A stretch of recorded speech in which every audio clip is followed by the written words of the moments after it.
Hai sahabat Mira Aset, kali ini jumpa lagi di IPO Review. Kita akan membahas saham Benteng Api Teknik Tbk dengan kode saham BATR.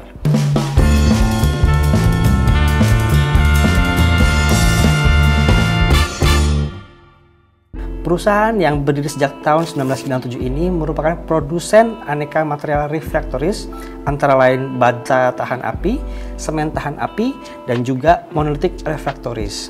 Perseroan juga memiliki usaha lain, yakni adalah bidang engineering dan kontraktor di bidang refraktori dan juga insulasi.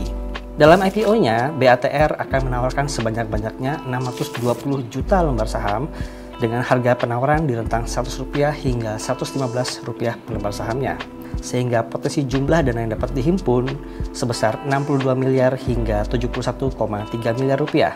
Masa penawaran awal akan berlangsung pada tanggal 17 hingga 21 Mei 2024, diikuti oleh masa penawaran umum pada tanggal 3 hingga 6 Juni 2024. Kemudian saham BATR akan mulai melantai di bursa pada tanggal 10 Juni tahun 2024. Dalam IPO ini, BATR juga akan menerbitkan pengeluaran sebanyak 620 juta lembar dengan harga pelaksanaan di Rp300.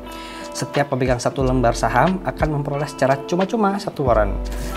Dan BATR berencana untuk mengalokasikan 58% dari hasil IPO-nya untuk belanja modal, antara lain untuk membeli tanah dan membeli mesin-mesin produksi.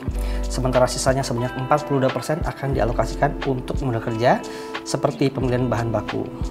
Kita lihat dari laporan posisi keuangan konsolidasi perusahaan hingga tahun 2003 bulan November, BATR berhasil membukukan kenaikan pendapatan usaha dalam 3 tahun terakhir dan juga berhasil mencetak laba. Sehingga dengan seiring laba yang dihasilkan, nilai ekuitas pun mengalami kenaikan dalam 3 tahun terakhir meskipun nilai aset relatif stabil.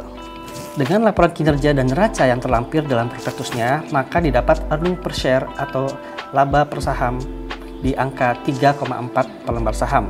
Sehingga dengan rentang harga IPO tersebut, saham BATR memiliki PE ratio di rentang 29,8 kali hingga 34,2 kali. Kemudian ada book value per share atau BVPS di Rp23,6, maka price to book value atau PBV-nya di rentang 4,3 hingga 4,9 kali.